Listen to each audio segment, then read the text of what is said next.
Good morning, Catastrophic Science. Happy Friday. We made it to Friday. That's an outstanding accomplishment. And today is our last day that we should be watching Last Call at the Oasis. That video packet is due today. But as always, we have open-ended due dates with Catastrophic Science. So if you need to work into this weekend, feel free to do so. The object here is to watch the video. If you're having trouble with technology, if you're having trouble getting the questions downloaded and so forth, and being able to watch the video and answer the questions at the same time, email me. We can modify this. We can make other ways for you to verify that you're watching this video.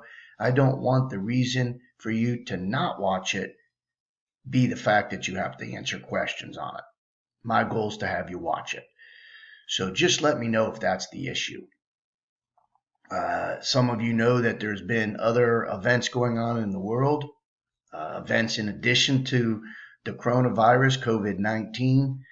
Last week, we had some major tornado outbreak in Mississippi and down in the southeast. We'll probably take a look at that on Monday as a current event. What's going on with the tornadoes? Where does it rank in terms of the worst ones ever? So we haven't forgotten about it, but we'll most likely be doing a current event on Monday on the tornadoes. Have a fantastic weekend.